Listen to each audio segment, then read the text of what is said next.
இப்போ நம்ம பார்க்க போகிறது முட்டைகோஸ் துவையல். முட்டைகோஸ் துவையல் செய்ய தேவையான பொருட்கள்: முட்டைக்கோஸ் நல்லா அரிஞ்சு இந்த மாதிரி எடுத்து வச்சுக்கணும். அதுக்கப்புறம் கொத்தமல்லி தழை, கருவேப்பிலை,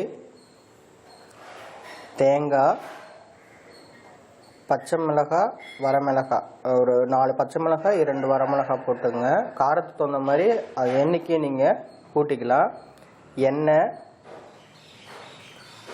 புளி பார்த்தீங்கன்னா சின்ன நெல்லிக்காய் இருக்கு இல்லைங்களா, அந்த அளவுக்கு இருந்தால் போதும். இது காக்கா வடகம்பாங்க, கறி வடகம்பாங்க. இது எல்லா கடைகள்லையும் கிடைக்கும். இது இதுலேயே எல்லா தாளிக்கிற பொருளும் இருக்குது. இது இல்லைன்னாலும் பரவாயில்ல, நீங்கள் கடுகு உளுத்தம்பருப்பு போட்டு நீங்கள் தாளிச்சா போதுமானது. உப்பு தேவைக்கேற்ப உப்பு, தேவைக்கேற்ப பெருங்காயத்தூள். இதுதான் இந்த டிஷ்ஷுக்கு தேவையான பொருட்கள். நம்ம அடுத்தபடியாக எப்படி இதை துவையலாக ரெடி பண்ணணுங்கிறத பார்ப்போமா. முட்டைகோஸ் துவையல் பார்த்தோம் இல்லைங்களா, முட்டைகோஸ் துவையலுக்கு தேவையான பொருளை பார்த்தோம் இல்லையா. அடுத்தபடியாக அதோட செய்முறை எப்படி நம்ம பார்ப்போம். முதல்ல வானிலையை வச்சுட்டு நல்லா அடுப்பை பற்ற வச்சுக்கோங்க.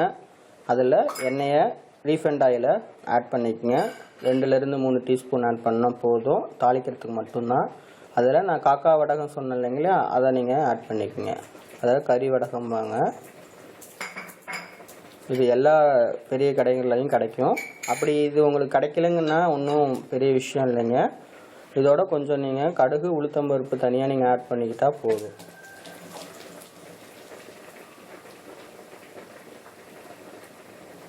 இந்த கறி வடகம் நல்லா கொஞ்சம் ஃப்ரை ஆகி நல்லா ஒரு டார்க் பிளாக் கலரில் வர அளவுக்கு நம்ம இதை நல்லா வணக்கணுங்க. அப்போ தான் இதோட வாசனை நல்லாயிருக்கும். இந்த தொகையல் பார்த்தீங்கன்னா நம்ம சாதத்துக்கு நல்லா பிசைஞ்சு சாப்பிடக்கூடிய ஒரு தொகையலுங்க. உப்புமாவுக்கு தொட்டு சாப்பிட்லாம், இட்லிக்கு தொட்டு சாப்பிட்லாம். ஆனால் இது சாதத்துக்கு ரொம்ப அருமையாக இருக்குங்க அந்த துவையல். இது ரொம்ப எளிமையாக நம்ம செய்யக்கூடிய விஷயம். இதில் இப்போ நம்ம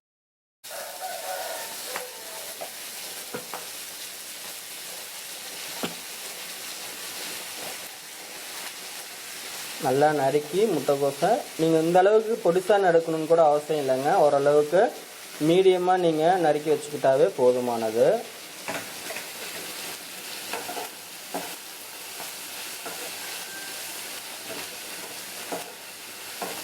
பார்க்கும் போதே பாருங்கள் எவ்வளோ கலர்ஃபுல்லாக இருக்குன்ட்டு.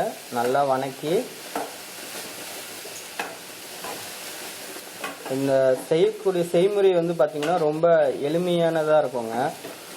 நல்லா வணக்கிட்டு இதோட நம்ம தேங்காய், புளி, உப்பு இதெல்லாம் சேர்த்தோம்னா நம்மளுடைய டிஷ்ஷு ரெடி ஆயிடும். உப்பு சேர்த்தாச்சு. இப்போ புளி பார்த்திங்கன்னா சின்ன நெல்லிக்காய் இருக்கு இல்லைங்களா, அந்த அளவுக்கு போட்டால் போதுமானது. அதுக்கு அதிகமாக நம்ம போட வேணாம். ஏன்னா முட்டைக்கோஸ் அந்த அளவுக்கு புளிப்புத்தன்மை எடுக்காது. தேங்காய் இதோட ஆட் பண்ணிக்கணும். உங்களுக்கு வாசனைக்கு வேணும்னா நீங்கள் கொத்தமல்லி, கருவேப்பிலை நீங்கள் இதில் ஆட் பண்ணிக்கலாம். நம்ம இப்போ இதில் கொத்தமல்லியை நம்ம ஆட் பண்ணுறோம். ஆனால் இதில் நீங்கள் நிறைய கொத்தமல்லி போட்டுறாதீங்க. அப்புறம் அந்த முட்டைக்கோஸுக்கான அந்த ஃப்ளேவர் கொத்தமல்லி கொஞ்சம் குறைச்சிடும். அதனால் வாசனைக்கு மட்டும் கொத்தமல்லியை நீங்கள் இதில் ஆட் பண்ணால் போதுமானது. பாருங்கள், முட்டைக்கோஸ் நல்லா வணங்கி வருது.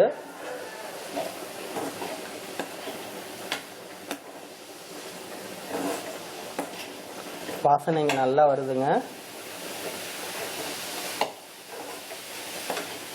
ஏன் நம்ம இதை புளியெல்லாம் இதிலேயே போடுறோம் அப்படின்னா, அப்போ தான் உங்களுக்கு நல்லா வணங்கும் போது ஈஸியாக வெந்துடும். சீக்கிரமாக அந்த புளியானது வெந்துடும். உங்களுக்கு புளி இல்லைன்னாலும் புளி பேஸ்ட் நீங்கள் கூட போட்டுக்கலாம். அது மட்டும் இல்லாமல் உங்களுக்கு ஈரப்பதம்லாம் நம்ம இதில் வணக்கிறதுனால அதில் குறைஞ்சிடும். தேங்காயில் இருக்கிற ஈரப்பதம், புளியில ஈரப்பதம் எல்லாமே குறைஞ்சதுனால உங்களுக்கு இது நல்ல சட்னி ரொம்ப நேரம் இருக்கும். உங்களுக்கு இந்த தொகையில் அரைக்கும் போது நமக்கு தண்ணி அதிகமாக விட்டு நீங்கள் அரைக்க வேணாம். ஏன்னா எந்த தொகையில் அரைக்கும் போதும் நம்ம தண்ணி அதிகமாக பயன்படுத்தினோம்னா எளிதில் வீணாக போகக்கூடிய வாய்ப்பு இருக்கிறதுனால தண்ணி நீங்கள் அதிகமாக பயன்படுத்தாமல் நீங்கள் அப்படியே நீங்கள் இதை கொஞ்சம் கெட்டியாக அரைச்சி வச்சுக்கிட்டிங்கன்னா நல்லாவே ரொம்ப ஒரு நாள் ஃபுல்லாகவே நல்லாவே இருக்கும். இப்போ கொத்தமல்லி நல்லா வணங்கிடுச்சு. இந்த அளவுக்கு நீங்கள் வணக்கினீங்கன்னா போதுமானது. இந்த கலவையை நம்ம நல்லா ஆறுனதுக்கப்புறம் மிக்சியில். இப்போ பார்த்தீங்கன்னா நமக்கு முட்டைக்கோஸ் துவையல் ரெடி. பார்க்கவே அழகாக இருக்கு இல்லைங்களா? இது நம்ம சாதத்தோட பசைஞ்சு சாப்பிட்லாம், சட்னி இட்லிக்கோடு சாப்பிட்லாம், தோசையோடு சாப்பிட்லாம். இது ரொம்ப நல்ல ஒரு தொகையிருங்க, புதுமையாக இருக்குங்க. செஞ்சு பாருங்கள், உங்கள் கமெண்ட்ஸை எங்களுக்கு தெரிவிங்க.